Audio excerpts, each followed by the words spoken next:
Anaesthesia delivery systems के बाद अब पढ़ते हैं इक्विपमेंट्स। तो ज्यादातर एनेस्थीसिया इक्विपमेंट्स मतलब इक्विपमेंट्स आपके एयरवे मैनेजमेंट से रिलेटेड। शुरुआत करते हैं सबसे बेसिक चीज, एम्बू बैग। एम्बू आप जानते हो फुल फॉर्म है artificial manual breathing unit. Anbu bag artificial manual breathing unit. और मेरे ख्याल से बहुत सारे लोगों ने एम्बू बैग इस्तेमाल किया होगा रिसर्च स्टेशन के टाइम। तो एम्बू बैग नॉर्मली 3 कैपेसिटीज में अवेलेबल है। ये एडल्ट एम्बू बैग है, एक न्यूबॉर्न्स एम्बू बैग आता है और एक बच्चों का एम्बू बैग आता है। तो जो एडल्ट एम्बू बैग है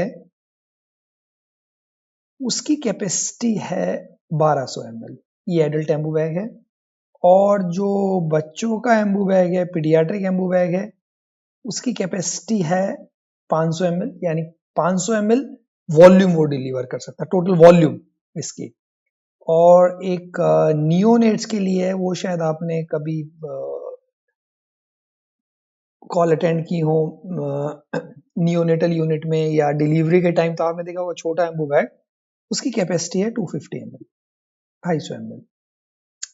अब एम्बू बैग से पॉसिबल है हम 100% ऑक्सीजन तक दे सकते हैं, लेकिन कंडीशन ये है कि साथ में एक तो रिजर्वायर बैग होना चाहिए। आपने शायद देखे भी होना एम्बू बैग, उनके पीछे एक बैग अटैच्ड होता है। तो यदि रिजर्वायर बैग अटैच्ड है और डेफिनेटली ऑक्सीजन सोर्स तो आपको चाहिए ही, ये दोनों चीजें हैं, तो अप टू 100% ऑक्सीजन पॉसिबल है एम्बू बैग के साथ। और एक और बहुत इंपॉर्टेंट खासियत है एम्बू बैग की कि इसमें रीब्रीदिंग पॉसिबल नहीं है। तो एम्बू हम ये कह सकते हैं कि नॉन रीब्रीदिंग बैग है। और इस बात को इन्होंने एक्चुअली पूछा भी है 2-3 टाइम डिफरेंट डिफरेंट तरीकों से क्वेश्चंस में, नॉन रीब्रीदिंग। और रीब्रीदिंग पॉसिबल क्यों नहीं है? क्योंकि यहां पे एक वॉल्व है। तो जब आप एम्बू बैग प्रेस करते हो, इस बैग को प्रेस करते हो, तो ये एक्सलेशन पोर्ट है, यहां से गैसेस एटमॉस्फेयर में निकलती हैं। तो जब आप ये बैग प्रेस करते हो तो ये वाल्व इसको ब्लॉक कर देगा, तो जो गैसेस हैं वो पेशेंट को चली जाएंगी। अब जब पेशेंट एक्सपायर करेगा तो उस टाइम क्या होगा कि ये वाल्व बैग की आउटलेट को बंद कर देगा। तो ये जो एक्सपायर्ड गैसेस हैं ये बैग के अंदर वापस नहीं जाएंगी और सारी की सारी बाहर निकल जाएंगी एटमॉस्फेयर में। तो इसलिए ये एक बहुत इंपॉर्टेंट कैरेक्टरिस्टिक है एम्बू बैग की, ये नॉन रीब्रीदिंग है। एक और बहुत बेसिक इक्विपमेंट है सक्सेशन का, गूडल्स एयरवे। एयरवे का इस्तेमाल क्या है, एयरवे का यूज क्या है? आप जानते होंगे कि सबसे इंपॉर्टेंट कारण जो अनकॉन्शियस पेशेंट में है वो है टंग फॉल की वजह से एयरवे ऑब्स्ट्रक्शन होना। तो most important cause of airway obstruction in unconscious patient is tongue falling back. मतलब टंग जो है आपकी पेशेंट की, जब पेशेंट अनकॉन्शियस है अपनी टंग की टोन होल्ड नहीं कर सकता, तो टंग फॉल बैक कर जाती है पोस्टीरियर फेरेंजियल वॉल पे और एयरवे ब्लॉक हो जाता है, पेशेंट नेचुरल एयरवे ब्लॉक हो जाता है। तो गूडल्स एयरवे क्या करते हैं हम? गूडल्स एयरवे,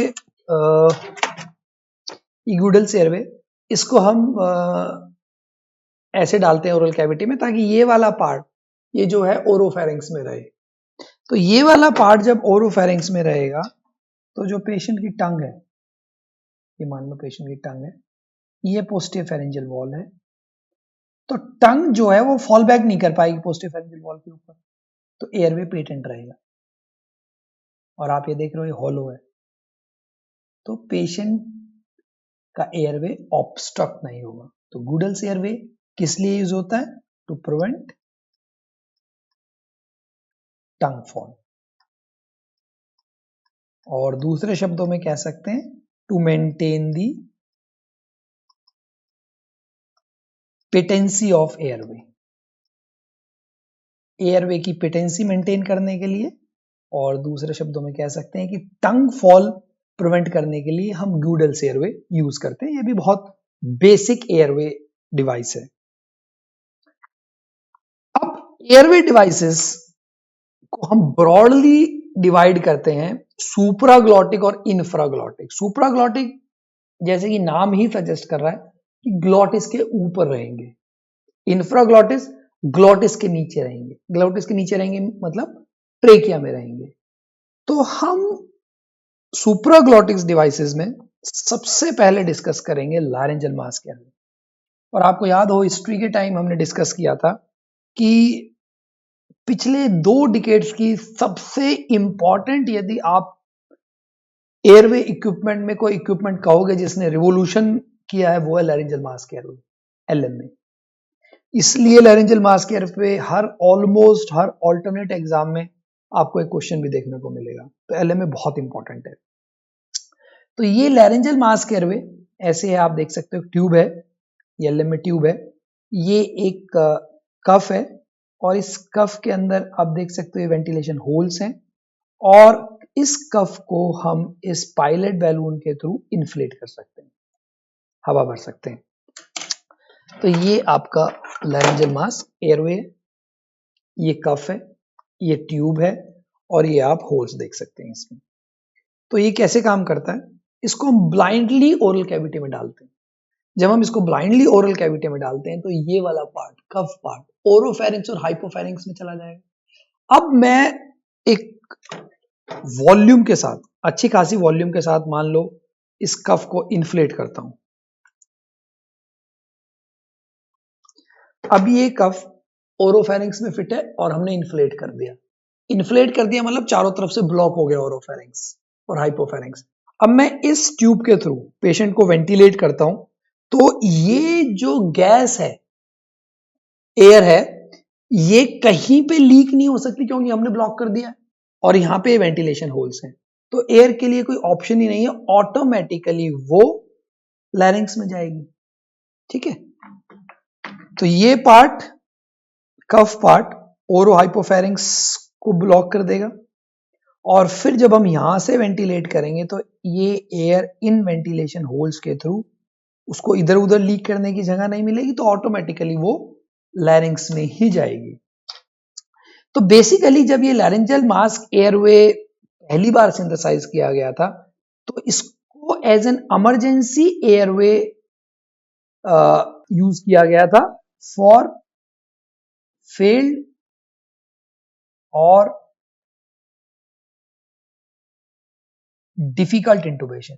मान लो आप ट्यूब नहीं डाल पा रहे, पेशेंट को इंटुबेट नहीं कर पा रहे, तो उस सिचुएशन को टाइड ओवर करने के लिए लैरेंजल मास्क एयरवे यूज किए गए थे। लेकिन धीरे धीरे जब एलएमए का इस्तेमाल बढ़ता गया, धीरे धीरे ये समझ में आया कि अरे तो बहुत ही इफेक्टिव मेथड है वेंटिलेट करने के लिए और आप इंटुबेशन बिल्कुल अवॉइड कर सकते हो लैरेंजल मास्क एयरवे के साथ। तो फिर धीरे धीरे इलेक्टिव प्रोसीजर्स के लिए भी एलएमए को यूज करना शुरू किया गया। शुरू में इस्तेमाल करते थे सिर्फ छोटे मोटे प्रोसीजर्स के लिए, लेकिन धीरे धीरे मॉडरेट ड्यूरेशन और अब तो हम लॉन्ग ड्यूरेशन के लिए भी लैरेंजल मास्क एयरवे इस्तेमाल करते हैं। कुछ सर्टेन लिमिटेशंस हैं, वो हम डिस्कस करेंगे बाद में। तो बेसिकली आप ये कह सकते हो कि ये एक बहुत अच्छा खासा इंटुबेशन का अल्टरनेटिव है। इमरजेंसी सिचुएशंस में तो ये सेवियर की तरह काम करता है। आप पेशेंट को इंटुबेट नहीं कर पा रहे, मास्क से वेंटिलेट नहीं कर पा रहे, एलएमए सेवियर का काम करता है। और इलेक्टिव प्रोसीजर भी हम इंटुबेशन अवॉइड करने के लिए एलएमए बहुत फ्रीक्वेंटली यूज करते हैं। फायदे क्या है, एडवांटेजेस क्या है? सबसे पहले तो यू कैन अवॉइड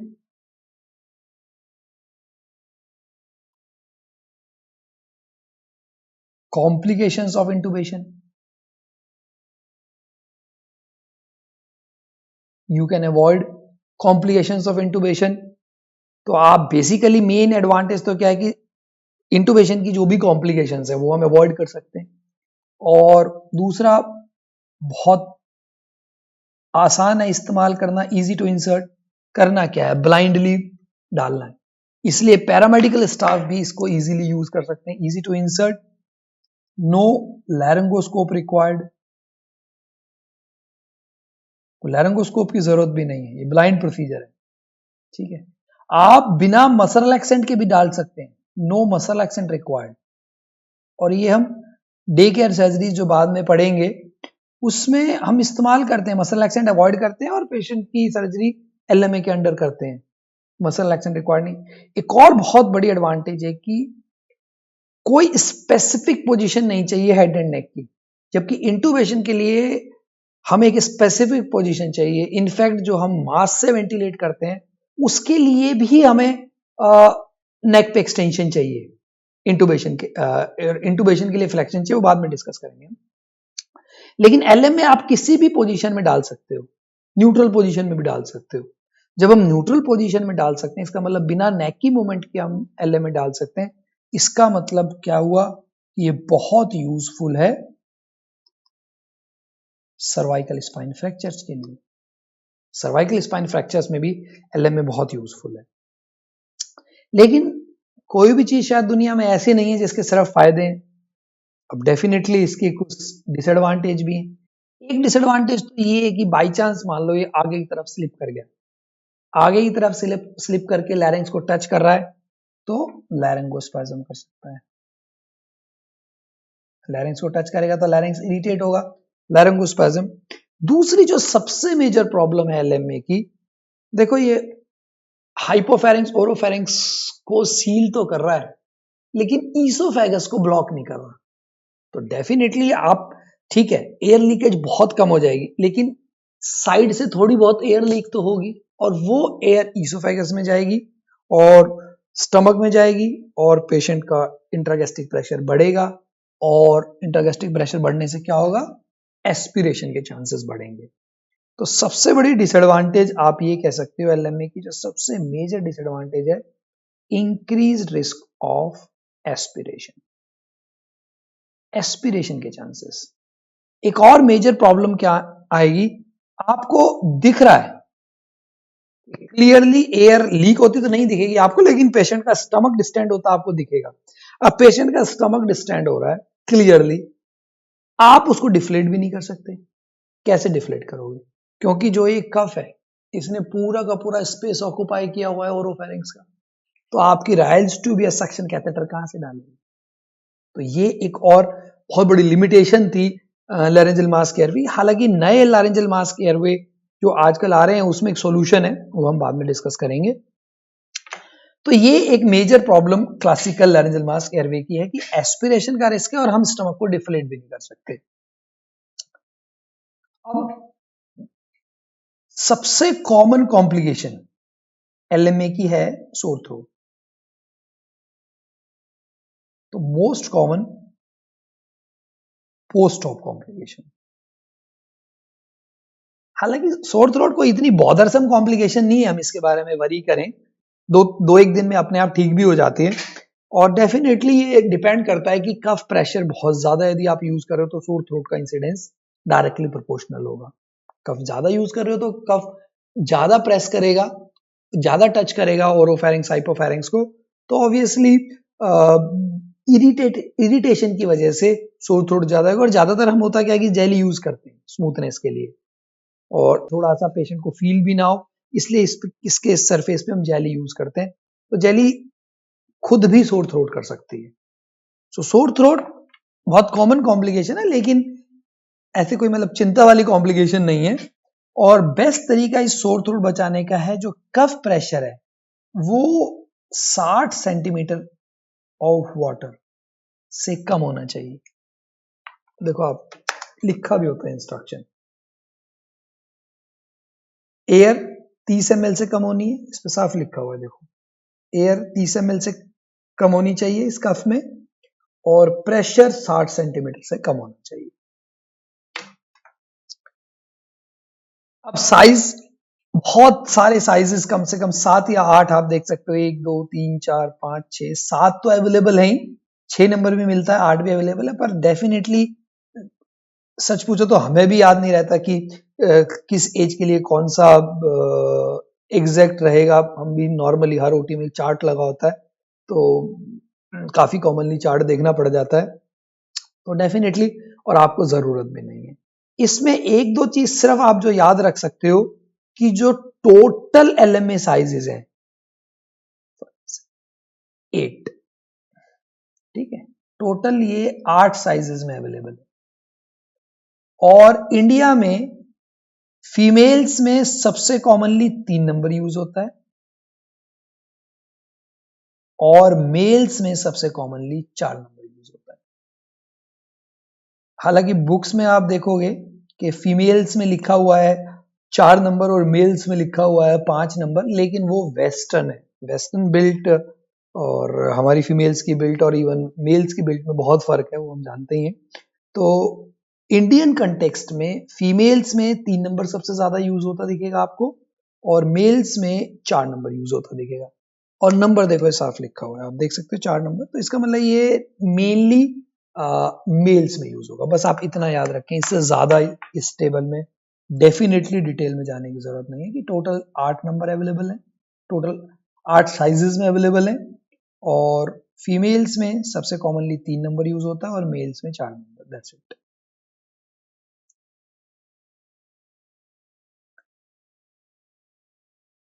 फिर LMA यूनिक क्या है? कुछ नहीं है unique, LMA just disposable LMA। Like कोई ट्यूबरक्लोसिस का पेशेंट है या कोई और इन्फेक्टेड पेशेंट है, जैसे कोविड टाइम में भी पेशेंट्स थे और अभी भी कभी कभी आते हैं, तो उनके लिए हम डेफिनेटली डिस्पोजेबल LMA यूज करेंगे। तो LMA यूनिक कुछ नहीं है, disposable type single use LMA, otherwise LMA reusable है। तो मैंने बताया था आपको कि एक सबसे बड़ी प्रॉब्लम LMA की है कि हम स्टमक को डिफ्लेट नहीं कर सकते, पर आज के टाइम में मोस्टली हम सेकेंड जनरेशन LMA यूज करते हैं और सबसे बड़ा फायदा सेकेंड जनरेशन LMA का यही है कि इसमें हम स्टमक को डिफ्लेट कर सकते हैं और इसका प्रोटोटाइप है प्रोसील। सेकेंड जनरेशन का बेसिक प्रोटोटाइप है प्रोसील और आप प्रोसील में क्लियरली देख सकते हो, देखते ट्यूब है, ये एक ट्यूब है, एक्स्ट्रा ट्यूब। इस ट्यूब के थ्रू आप अपना सक्शन कैथेटर या रायल्स ट्यूब डाल सकते हैं और ये रायल्स ट्यूब में एक आप ये होल देख रहे हो, इस होल से रायल्स ट्यूब या सक्शन कैथेटर ईसोफेगस में पहुंच जाएगा और वहां से स्टमक में, और स्टमक को आप डिफ्लेट कर सकते हो। तो एक ये सेपरेट ट्यूब है फॉर गैस्ट्रिक डिफ्लेशन। सो सबसे इंपॉर्टेंट एडवांटेज, फायदा सेकेंड जनरेशन LMA का फर्स्ट जनरेशन LMA के ऊपर ये है कि एक सेपरेट ट्यूब है स्टमक डिफ्लेशन के लिए। तो अब स्टमक इन्फ्लेट भी हो रहा है तो आप डिफ्लेट कर सकते हैं। और भी फायदे हैं, कुछ एंगुलेशन का फर्क है, कफ का फर्क है, पोस्टीरियर कफ होता है, पर डेफिनेटली उतना डिटेल आपको जाने की जरूरत नहीं है। LMA सुप्रीम भी एक सेकंड जनरेशन LMA है। LMA सुप्रीम की एडवांटेज, इसका थोड़ा आप ये देखो प्रोसील थोड़ा स्ट्रेट है, तो इसके लिए एक्चुअली हमको ना एक इंट्रोड्यूसर चाहिए होता है डालने के लिए, अदरवाइज ये थोड़ा सा डालना मुश्किल होता है। तो इस प्रॉब्लम को अवॉइड करने के लिए इन्होंने थोड़ा सा ये इसको स्टिफ ट्यूब दी ताकि आपको इंट्रोड्यूसर की जरूरत ना पड़े। दूसरा, एंगुलेशन थोड़ा आसान किया, इस एंगुलेशन में कंपैरेटिवली LMA डालना आसान है। दूसरा, एक बाइट ब्लॉक है। तो बाइट ब्लॉक का एडवांटेज क्या है कि पेशेंट कभी कभी LMA निकालते पेशेंट इस ट्यूब को ब्लॉक कर देता है, बाइट कर लेता है। बाइट करने की वजह से LMA तो डैमेज होता ही है, पेशेंट का एयरवे भी ऑब्स्ट्रक्ट हो जाता है। तो ये भी एक बहुत इंपॉर्टेंट चीज है बाइट ब्लॉक होना, ताकि पेशेंट इस ट्यूब को बाइट ना कर सके। और क्योंकि ये सेकेंड जनरेशन LMA है तो डेफिनेटली एक स्टमक डिकम्प्रेशन के लिए आप देख ही सकते हो कि एक सेपरेट ट्यूब है, ठीक है। तो LMA सुप्रीम डेफिनेटली प्रेफर्ड है LMA प्रोसील के ऊपर। अब धीरे धीरे LMA जब इतना ज्यादा यूज हुआ तो डेफिनेटली LMA की और मॉडिफिकेशंस आई, तो LMA का इस्तेमाल भी बढ़ा और एक स्पेशल टाइप का LMA, इंटूबेटिंग LMA। इंटूबेटिंग LMA नाम से ही क्लियर हो रहा है कि इसको हम यूज करेंगे इंटूबेशन के लिए। तो आप देख सकते हो इंटूबेशन LMA। तो हम इंटूबेशन LMA में डिफरेंस क्या है, बेसिकली यहाँ पे देखो आप मल्टीपल होल्स हैं, तो इसकी जगह इन्होंने क्या किया कि एक सिंपल बड़ा होल दे दिया। तो इसके थ्रू आप एक स्मॉल साइज एंडोट्रेकल ट्यूब डाल सकते हो। देखो एक एंडोट्रेकल ट्यूब है जो हम LMA के थ्रू डाल रहे हैं। तो अब ट्यूब भी कहीं स्लिप नहीं कर सकती इधर उधर, क्योंकि ओरोफेरिंक्स हाइपोफेरिंक्स दो सारी तरफ से ब्लॉक है, तो ट्यूब भी ऑटोमेटिकली आपके लैरिंक्स में एंटर कर जाएगी। तो ये इंटुबेटिंग एलएम में है। अब और एडवांसमेंट हुई धीरे धीरे, तो एलएम में सी ट्रैक आया।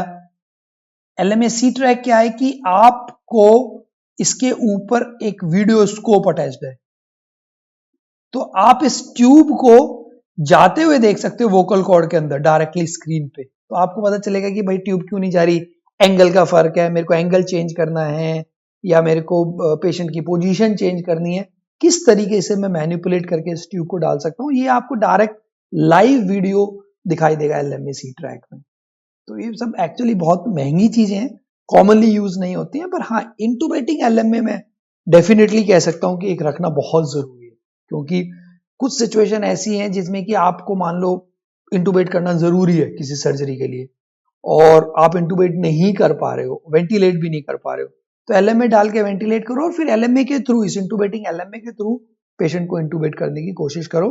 तो ये काफी useful you can say situation होती है। ऐसे एक एलएमए प्रोटेक्टर है। एलएमए प्रोटेक्टर ज्यादा कुछ नहीं है, जैसे कि नाम, अब वही चीज है ना कि कोई चीज बहुत ज्यादा इस्तेमाल हो रही है तो कंपनी बहुत सारी उसमें मॉडिफिकेशंस भी करती हैं, और वो मॉडिफिकेशंस यू नो थोड़ा सा, जब तक कोई आप अपने किसी प्रोडक्ट में कोई नई चीज नहीं लाओगे तो डेफिनेटली आप उसको मार्केट भी कैसे करोगे, सेल भी कैसे करोगे। तो उसी पॉइंट ऑफ व्यू से एलएमए प्रोटेक्टर की जो एडवांटेज आप कह सकते हो कि इसमें आप 60 सेंटीमीटर ऑफ वाटर से ज्यादा प्रेशर नहीं डाल सकते, क्योंकि एक वाल्व है। अब इस मान लो एलएमए की कैपेसिटी 30 ml है, तो ये 30 ml से ज्यादा एयर एक्सेप्ट ही नहीं करेगा, वाल्व ब्लॉक हो जाएगा अपने। तो ऑब्वियसली जब 30 ml से ज्यादा नहीं एयर भरोगे तो डेफिनेटली ही प्रेशर नहीं बढ़ेगा। तो इसलिए इसका वर्ड प्रोटेक्टर है, ये प्रोटेक्ट करता है कि एलएमए का ओवर प्रेशर ना हो कफ में। बस ये जस्ट सिंपल है कि बाई चांस मान लो आपको ऐसी इमेज आ जाती है, क्योंकि आजकल आप देख रहे हो कि इमेज बेस्ड क्वेश्चंस बढ़ते ही जा रहे हैं हर एग्जाम में, तो बाई, और ये एडवांस भी है, नई चीज भी है, एलएमए सुप्रीम है, एलएमए प्रोटेक्टर है, तो बाई चांस आप आ जाती है तो कम से कम आप आइडेंटिफाई करने के लिए तैयार होने चाहिए। बहुत commonly use LMA type eye gel है, ये भी एक एलएमए सेकंड जनरेशन का, लेकिन क्योंकि एलएमए नाम ब्रांडेड है, पेटेंट है, तो दूसरी कंपनी एलएमए शब्द यूज नहीं कर सकती, बना सकती है उसके सिमिलर चीजें बना सकती, लेकिन नाम यूज नहीं कर सकती, इसलिए इसका नाम आईजेल है। और आईजेल की सबसे बड़ी एडवांटेज आप देख सकते हो कि कफ को एयर से भरने की जरूरत नहीं है, क्योंकि कफ ऑलरेडी जेल से भरा हुआ है, प्रीफिल्ड जेल। तो कफ जो है प्री फिल्ड विद जेल, ये सबसे बड़ी आप कह सकते हो एक एडवांटेज है आई जेल की, प्री फिल्ड विद जेल। तो जो कफ रिलेटेड प्रॉब्लम्स है, मान लो बाई चांस ये कफ एक्सीडेंटली डिफ्लेट हो गया, ये वाल्व खराब हो गया, कफ डिफ्लेट हो गया, अब डिफ्लेट हो गया तो एलएमए क्रम्बल कर जाएगा, डिस्प्लेस हो जाएगा, आगे जाएगा, लैरिंग्स को टच करेगा, लैरिंगोस्पाज्म, और एयरवे को ऑब्स्ट्रक्ट भी कर सकता है, तो एलएमए खुद ऑब्स्ट्रक्ट कर सकता है यदि डिफ्लेट हो जाए तो, पर ये सारी प्रॉब्लम नहीं है। दूसरा, या फिर आप जब इस कफ को निकाल रहे हो, पेशेंट बाइट करके कफ को डैमेज कर सकते हैं। तो ये जो कफ रिलेटेड प्रॉब्लम्स है, ये सारी कफ रिलेटेड प्रॉब्लम्स अवॉइड हो जाएंगे आईजेल के साथ, इसलिए आईजेल बहुत कॉमनली यूज होता है इंडिया में, बहुत ज्यादा कॉमनली। और क्योंकि ये भी टाइप ऑफ सेकंड जनरेशन है, तो आप देखो इसमें इन्होंने एक ये सक्शन पोर्ट दिया हुआ है, इसके थ्रू आप अपने राइल्स ट्यूब या सक्शन कैथेटर डाल सकते हो, इस होल के थ्रू ट्यूब जो है ईसोफेगस में पहुंच जाएगी और स्टमक को आप डिफ्लेट कर सकते हो। अब डेफिनेटली वही मैंने बताया, जब एलएमए इतने ज्यादा इस्तेमाल हुए तो और बहुत ज्यादा कंपनी, और जब यूज पेटेंट यूज पीरियड भी खत्म हुआ तो डिफरेंट डिफरेंट कंपनीज, हालांकि नाम इस्तेमाल नहीं कर सकती, लेकिन सेम इक्विपमेंट को विद मॉडिफिकेशंस मार्केट में इंट्रोड्यूस किया। ऐसे एक बास्का आया, वो भी इतना पॉपुलर नहीं है यहाँ पे, और बास्का कोई किसी शहर के नाम पे है, कहीं ईस्टर्न यूरोप में कोई सिटी है उसके नाम पे, कोई ये शॉर्ट फॉर्म नहीं है। बाई चांस कोई क्वेश्चन इस तरीके से आ जाए कोई कि ये किस चीज़ की शॉर्ट फॉर्म है, शॉर्ट फॉर्म नहीं है, किसी सिटी के नाम पे है ये। और इसमें इन्होंने वही एक पोस्टीरियर कफ दिया, इस कफ को मूव करने का दिया, 2 एक्स्ट्रा चैनल दिए, ऐसे जस्ट मॉडिफिकेशन है। अगेन उतना डिटेल आपको जाने की जरूरत नहीं है। तो बास्का भी एक second generation type of LMA आप कह सकते हो। हालांकि मार्केट में जब ये आया तो इन्होंने इसको थर्ड जनरेशन की तरह मार्केट करने की कोशिश भी की, लेकिन बाद में इसको एक्सेप्ट नहीं किया गया कि अभी भी जो भी नया एलएमए है वो सेकंड जनरेशन ही कंसिडर किए जाते हैं। कॉम्बी ट्यूब रिलेटेड नहीं है एलएमए से, ये आप कह सकते हो कि अदर टाइप ऑफ इक्विपमेंट्स में है। पहले एलएमए जब पॉपुलर नहीं था, कॉम्बी ट्यूब काफी यूज होती थी एक अल्टरनेटिव फील्ड इंटूबेशन के लिए, पर आजकल कॉम्बी ट्यूब हार्डली यूज होती है, इसलिए आपको ज्यादा मिलेगी भी नहीं। तो इसलिए हम ज्यादा डिटेल में भी एक्चुअली जाएंगे नहीं कॉम्बी ट्यूब पे। तो आप कॉम्बी ट्यूब कह सकते हो कि ये भी एक अल्टरनेटिव मेथड है फॉर फील्ड इंटूबेशन। तो ये इसको भी आप कह सकते हो, this is also a alternative method for field intubation. अभी कॉम्बी ट्यूब कैसे काम करती है, कौन से कप को कब इन्फ्लेट करना है, कैसे सिचुएशन, वो सब डिटेल्स डेफिनेटली ना संभव है और ना रिक्वायर्ड है आज की डेट में। आज की डेट में कॉम्बी ट्यूब मैंने इसलिए रखा क्योंकि बाई चांस नाम आ जाए कि अल्टरनेटिव मेथड्स फॉर फील्ड इंटूबेशन, उसमें आपने लैरेंजल मास्क एयरवे दिया हुआ है या सेकंड जनरेशन एलएमए कोई दिया हुआ है और साथ में कॉम्बी ट्यूब दी हुई है, तो आपको सरप्राइज ना लगे कि ये कॉम्बी ट्यूब क्या है। और बाई चांस फोटोग्राफ आ जाए आइडेंटिफाई करने के लिए, तो आप कॉम्बी ट्यूब को आइडेंटिफाई कर सको। मास्क बहुत बेसिक इक्विपमेंट, और डेफिनेटली आप कोई भी वेंटिलेशन शुरू करते हो तो सबसे पहले मास्क से ही करते हो टू बिगिन विद, शुरुआत के। उसके बाद आप चाहे पेशेंट को एंडोट्रेकल ट्यूब डालो, इंटूबेट करो या एलएमए डालो, लेकिन बेसिक वेंटिलेशन आप फेस मास्क से ही करते हो। लेकिन मास्क वेंटिलेशन सिर्फ टेम्परेरी पीरियड के लिए यूज किया जा सकता है। मास्क वेंटिलेशन लंबी ड्यूरेशन के लिए हम यूज नहीं कर सकते, क्योंकि मास्क वेंटिलेशन के बहुत सारे डिसएडवांटेजेस। पहला तो मास्क होल्डिंग। मास्क होल्डिंग आसान नहीं है, आपको लगता है, लेकिन जब आप कभी ट्राई करोगे तो मास्क होल्डिंग के लिए काफी एक्सपर्टाइज टेक्निक चाहिए। अब आप देखो इसमें कि एग्जैक्टली ये 3 फिंगर मैंडिबल को लिफ्ट करनी चाहिए, ये एंगल पे होनी चाहिए आपकी लिटिल फिंगर, और ये मेंटम के पास होनी चाहिए, और आपको मैंडिबल लिफ्ट करना है। इन इंडेक्स फिंगर और थंब से आपको मास्क होल्ड करना है। तो थोड़ा सा एक्सपर्टाइज चाहिए मास्क वेंटिलेशन के लिए। एक तो टेक्निकली मैं कह सकता हूं कि थोड़ा सा डिफिकल्ट है, दूसरा टायरिंग है। आप कभी इस्तेमाल करके देखना मास्क वेंटिलेशन, शायद 1-2 मिनट के बाद मास्क होल्ड करना बहुत मुश्किल हो जाता है, बहुत टायरिंग है, नॉट इजी। और डेड स्पेस बढ़ जाएगा। क्यों? क्योंकि मास्क की खुद का एक डेड स्पेस है, ये सारी वॉल्यूम क्या है, डेड स्पेस है। और आप कंप्लीट फील तो अचीव कर नहीं सकते मास्क का फेस पे, तो साइड से लीकेज होएगी, और ये लीकेज भी डेड स्पेस कॉन्स्टिट्यूट करेगी। इनफैक्ट आपके थिएटर का पोल्यूशन भी बढ़ाएगी, तो डेड स्पेस बढ़ाएगी।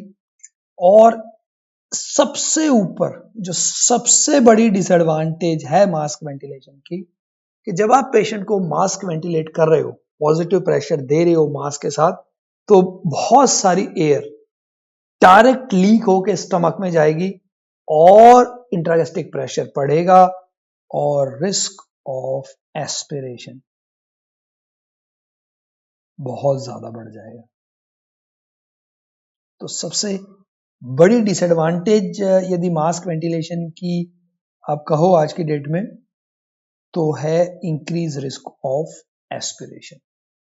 तो डेफिनेटली इन सब चीजों से आप समझ सकते हो अब कि मास्क वेंटिलेशन हम सिर्फ ट्रांजिएंट पीरियड और टेम्परेरी पीरियड के लिए यूज कर सकते हैं, तब तक कि हम एलएमए ना डालें या पेशेंट को इंटूबेट ना करें। और डिफरेंट डिफरेंट साइजेस अवेलेबल है मास्क के। सबसे छोटा 00, बहुत छोटा, आपने देखा वो जो न्यूबॉर्न रिसक्सिटेशन के टाइम यूज करते हैं वो 00 है। और 6 ऑब्वियसली सबसे बड़ा है, तो जिनके पेशेंट्स के बहुत बड़े फेसेस है, बिग फेसेस, उनके लिए हम 6 इस्तेमाल करते हैं। और इस पे नंबर लिखा होता है शायद, यहाँ पे ये देखो 3 नंबर, तो ये 3 नंबर का मास्क है। तो नॉर्मली 3 नंबर या इस पे भी 3 नंबर लिखा हुआ है, आप देख सकते हैं। तो ये नॉर्मली एडल्ट्स में हम 3 या 4 नंबर यूज करते हैं।